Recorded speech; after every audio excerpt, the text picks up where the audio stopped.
नमस्कार दोस्तों, त्रिवेणी लर्निंग पर आप सभी का स्वागत है। दोस्तों यहाँ अब हम पढ़ने जा रहे हैं मृदा निर्माण, है ना, सॉयल फॉर्मेशन। तो देखिए अभी तो हम पढ़ रहे हैं क्लास 11th की एनसीईआरटी, है ना, क्लास 11th की एनसीईआरटी पढ़ रहे हैं, फिजिकल ज्योग्राफी ना।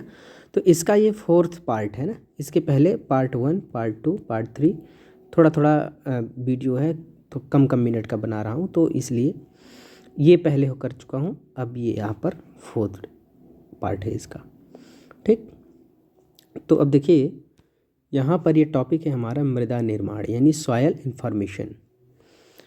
तो देखिए, तो आप है ना कि पौधों को मृदा में बढ़ते हुए देखे होंगे, ठीक।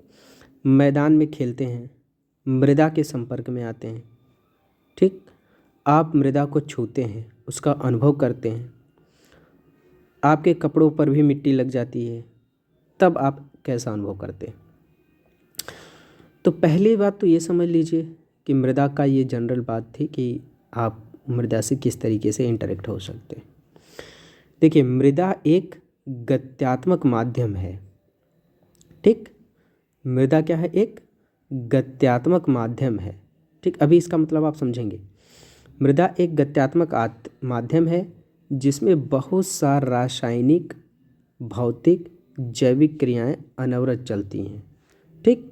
तो मोटी मोटी बात इतना समझ लीजिए कि भैया जो मृदा होती है ना, मिट्टी होती है, ये गत्यात्मक है, मतलब इसमें लगातार परिवर्तन होता रहता है ना, चेंज होता रहता है, ठीक।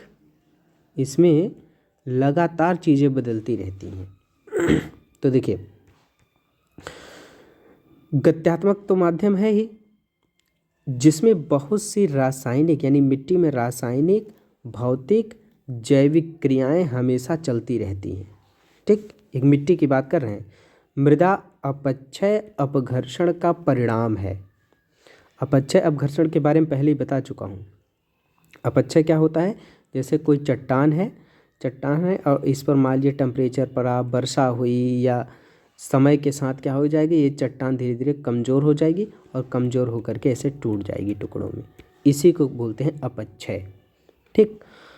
मृदा अपक्षय अपघर्षण का परिणाम है, यानी अब यही बाद में धीरे धीरे करके छोटे छोटे टुकड़ों में अपर्दन होगा, इसका अपक्षय हुआ, बाद में यही क्या हो जाएगा, मिट्टी में बदल जाएगी, है ना। यही बाद में मृदा में परिवर्तित हो जाएगी। तो भैया मृदा क्या है? अपक्षय अपघर्षण का परिणाम है, ठीक।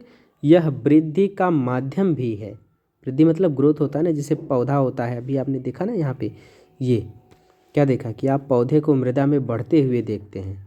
तो वही बात यहाँ पर कही जा रही है कि भैया जो मृदा है ना, मृदा में ये चीज़ें तो अनवरत चलती रहती हैं, ठीक।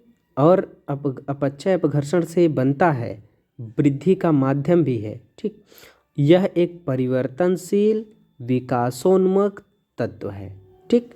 अभी हमने बताया है कि भैया गत्यात्मक माध्यम है, इसमें हमेशा परिवर्तन हो रहा है, ठीक। दूसरी बात क्या है? डेवलपमेंट कर रहा है।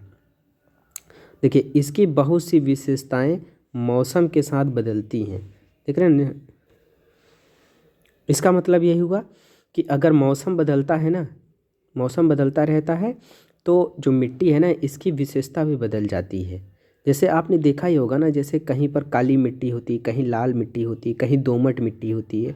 तो हर जगह का मौसम अलग अलग रहता है, इस कारण मिट्टी की विशेषता भी अलग अलग होगी, है ना। अच्छा, केवल यही एक फैक्टर नहीं, और भी फैक्टर हैं, लेकिन बस ये समझिए कि मौसम के साथ साथ भी इसका ये देखिए आगे कहा जा रहा है भैया कि यह वैकल्पिक रूप से ठंडी, गर्म, शुष्क, आर्द्र हो सकती है। यानी मृदा कैसी हो सकती है? ठंडी भी हो सकती है, गर्म भी हो सकती है, शुष्क भी हो सकती है ना। गर्म या शुष्क हो सकती है, आर्द्र हो सकती है, ठीक।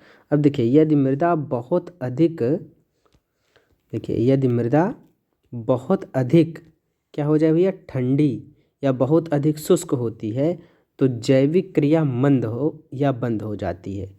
जैविक क्रिया बंद हो जाएगी भैया, या तो बहुत ज़्यादा ठंडी है या बहुत ज़्यादा शुष्क है। जैसे आप समझ लीजिए कि रेतीली मिट्टी है या मान के चलिए जैसे रेगिस्तान है ना, तो रेगिस्तान की मिट्टी कैसी होगी, बहुत ज़्यादा शुष्क होगी, है ना। अगर मान लीजिए जैसे ठंडी है, तो ठंडी मतलब क्या होता है, जैसे मान लीजिए बर्फ़ वाली मिट्टी है, जहाँ पर बर्फ़ है, बहुत ज़्यादा बर्फीला एरिया है या बहुत ज़्यादा ठंडा है, तो वहाँ पर क्या जैविक चीज़ें डेवलप हो पाएंगी, वहाँ पर न तो कोई पेड़ पौधा ठीक से डेवलप हो पाएगा, न कुछ हो जाएगा। ठीक, तो वही बात यहाँ पर की जा रही है कि भैया जैविक क्रिया क्या हो जाएगी, मंद हो जाएगी, अगर वहाँ की मिट्टी बहुत ज़्यादा ठंडी है या बहुत ज़्यादा शुष्क है तो। तब देखिए यदि इसमें पत्तियाँ गिरती हैं, है ना, जैसे मान लीजिए मिट्टी है और पेड़ पौधे हैं, तो पेड़ पौधों की पत्तियाँ मिट्टी में गिरती हैं, तो अगर पत्तियाँ गिरती हैं या घासें सूख जाती हैं, तो जैविक पदार्थ, याद रखना, जैव पदार्थ बढ़ जाते हैं। ठीक, ये चीज़ ज़रूर याद रखिएगा भैया कि अगर मिट्टी में पत्तियाँ गिरती हैं या घासें सूख जाती हैं तो जैव पदार्थ बढ़ जाते हैं। ठीक, देखिए यहाँ पर है मृदा निर्माण की प्रक्रिया, यानी प्रोसेस ऑफ सॉयल फॉर्मेशन, यानी मिट्टी बनती कैसे है। मृदा का निर्माण मृदा जनन या पेडोजेनेसिस सर्वप्रथम अपक्षय पर निर्भर करता है। ठीक, देखिए अपक्षय क्या होता है, मैंने पहले बता दिया आपको कि जैसे चट्टान है, चट्टान का ताप के कारण, है ना, या क्या कहते हैं पानी के कारण या बर्फ़ के कारण, ये सब चीज़ें अगर इसमें आ रही हैं तो ये सब क्या होगा, धीरे धीरे करके ये चट्टान समय के हिसाब से कमज़ोर होती जाएगी और धीरे धीरे करके ये टूट जाएगी। तो क्या हो रहा है भैया, मृदा निर्माण या मृदा जनन, है ना, पेडोजेनेसिस या सर्वप्रथम अपक्षय पर निर्भर करती है। यह अपक्षयी प्रवार, देख रहे हैं ना, यह अपक्षयी प्रवार, प्रवार क्या है भैया, अपक्षयी पदार्थ की गहराई की बात कर रहे हैं। जो अपक्षय पदार्थ है, जैसे मान लीजिए कि ये मान लीजिए चट्टान है और ये चट्टान धीरे धीरे कमज़ोर हो गई, तो इसकी गहराई की बात कर रहा है कि जो अपक्षयित पदार्थ है, अपक्षयित पदार्थ की गहराई ही मृदा निर्माण का मूल निवेश होता है। मेन इन्वेस्टमेंट यही है भैया कि जो अपक्षय पद हो रहा है उसकी, अपक्षयी जो पदार्थ है उसकी गहराई कितनी है। सर्वप्रथम अपक्षयित प्रावार या लाए गए पदार्थों के निक्षेप बैक्टीरिया या अन्य निकृष्ट पौधे, जैसे कि मान लीजिए काई है, लाइकेन है, द्वारा क्या होगा, उपनिवेशित किए जाते हैं। जैसे मान लीजिए कि कोई चट्टान है ना, मान लीजिए कि ये कोई चट्टान है। ठीक, यहाँ देखिए इसे मान लीजिए ये कोई चट्टान है। ठीक, अब क्या हुआ कि ये चट्टान अपक्षय हो गई, यानी कि ये चट्टान हो गई क्या, कमज़ोर हो गई।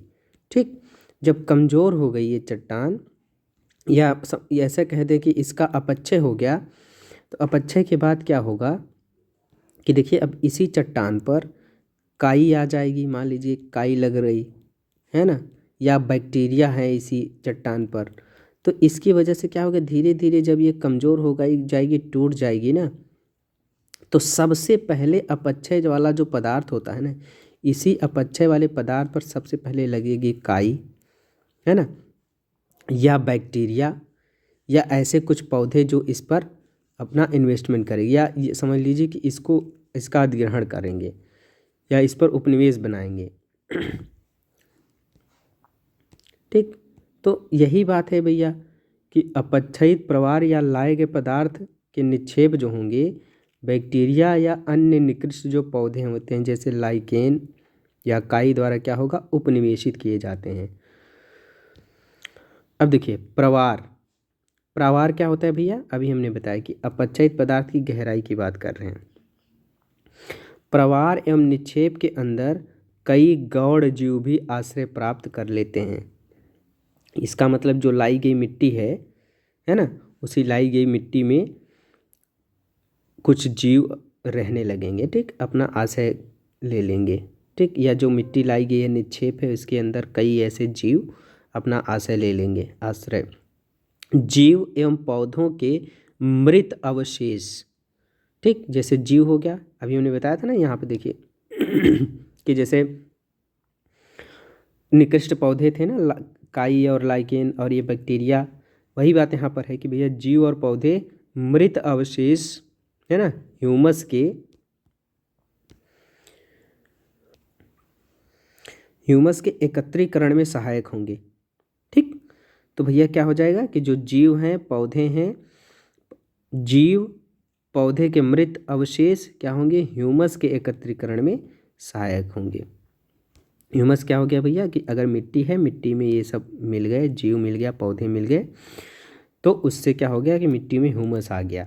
ठीक, शुरू शुरू में क्या होता है, मतलब प्रारंभ में गौड़, घास एवं फर्श की वृद्धि हो सकती है ना। शुरू शुरू में क्या होगा, जो मिट्टी होगी उस पर क्या आएगी, घास आ गई, फर्श आ गए, और बाद में पक्षियों या वायु द्वारा लाए गए बीजों से उसमें वृक्ष यानी पौधों ने क्या किया कि उसमें वृद्धि शुरू कर दी किसमें, जो लाया गया निक्षेप था। अब उनकी जड़ें जो होती हैं नीचे तक घुस गई, यानी जो वो मलबा था या जो निक्षेप लाया गया था, है ना, अपक्षय हुआ था मान लीजिए, तो अपक्षय में क्या हुआ, जो पौधे की जड़ें थीं वो उसमें घुस गईं।